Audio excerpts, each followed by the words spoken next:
विजय दिवस 16 दिसंबर 1971 का वो दिन जिसमें भारतीय सैनिकों के मात्र कुछ टुकड़ियों ने पाकिस्तानी सैनिकों को धूल चटा दी।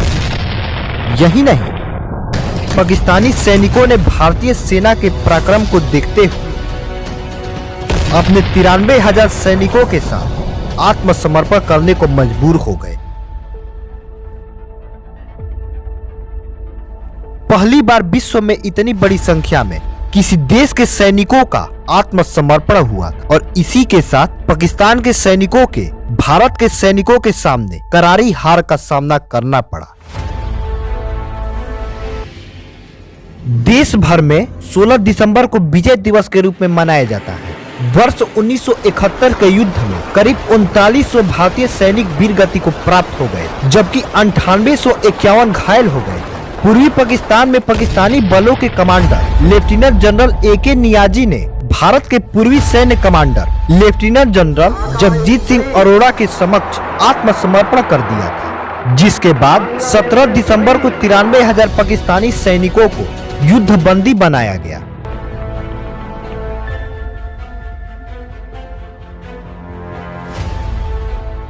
युद्ध की पृष्ठभूमि साल 1971 से ही बनने लगी थी। पाकिस्तान के सैनिक तानाशाह याहिया खान ने 25 मार्च 1971 को पूरी पाकिस्तान के जनसभाओं को सैनिक ताकत से रौंदने का आदेश दे दिया।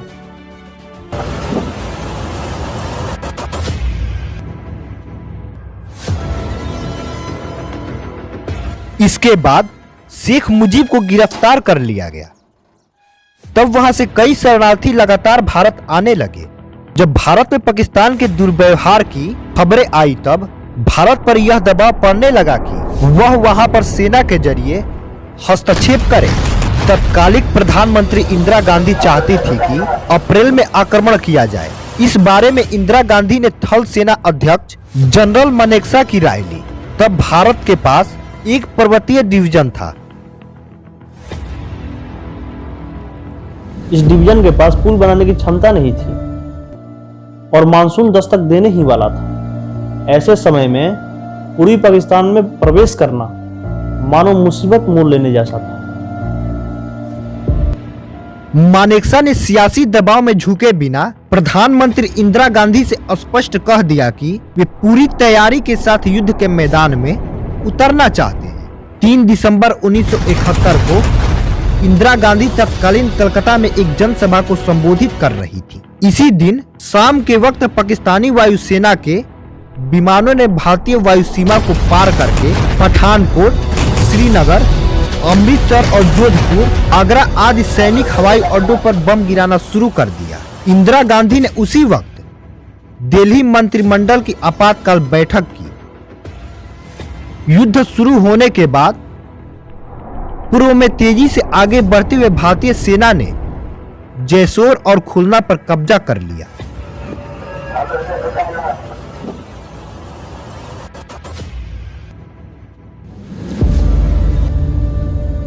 भारतीय सेना की रणनीति थी कि अहम हिस्सों को छोड़कर पहले आगे बढ़ा जाए। युद्ध में मानेकशा, खुलना और चटगांव पर ही कब्जा करने पर जोर देते रहे। ढाका पर कब्जा करने का लक्ष्य भारतीय सेना के सामने रखा ही नहीं गया। 14 दिसंबर को भारतीय सेना ने एक गुप्त सूचना को पकड़ा, जिसमें पता चला कि दोपहर 11 बजे ढाका के गवर्नमेंट हाउस में एक महत्वपूर्ण बैठक होने वाली है, जिसमें पाकिस्तानी प्रशासन के बड़े अधिकारी भाग लेने वाले हैं। भारतीय सेना ने तय किया कि इसी समय उस भवन पर बम गिराया जाए। बैठक के दौरान ही MiG-21 विमानों ने भवन पर बम गिराना शुरू कर दिया।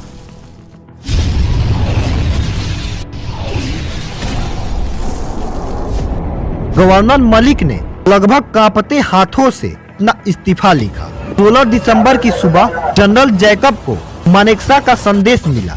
मानेकशा का संदेश मिला कि आत्मसमर्पण की तैयारी के लिए तुरंत ढाका पहुंचे। जैकब की हालत बिगड़ गई। नियाजी के पास ढाका में 26,400 सैनिक थे, जबकि भारत के पास सिर्फ 3,000 सैनिक, और वे भी ढाका से 30 किलोमीटर दूर।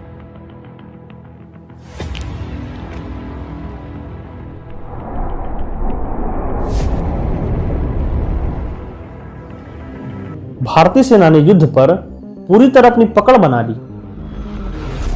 अरोड़ा अपने दलबल समेत 1-2 घंटे में ढाका पर लैंड करने ही वाले थे और युद्ध विराम भी जल्द समाप्त होने वाला था। जैकब के हाथ में कुछ भी नहीं था।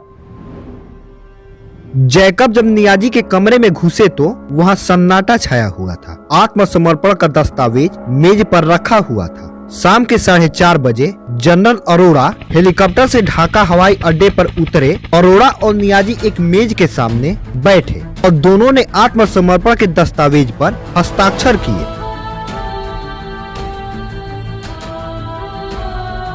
इंदिरा गांधी संसद भवन के अपने दफ्तर में एक टीवी इंटरव्यू दे रही थी। तभी जनरल मेक्सा ने उन्हें बांग्लादेश में मिली शानदार जीत की खबर दी। इंदिरा गांधी ने लोकसभा में शोर शराबे के बीच घोषणा की कि युद्ध में भारतीयों को विजय मिली है। At 16:31 hours Indian Standard Time by Lieutenant General A.A.K. Niazi on behalf of the Pakistan Eastern Command. Lieutenant general Jagjit Singh Arora. Indira Gandhi के बयान के बाद पूरी सदन जश्न में डूब गया। इस ऐतिहासिक जीत की खुशी आज भी हर देशवासियों के मन को उमंग से भर देता है।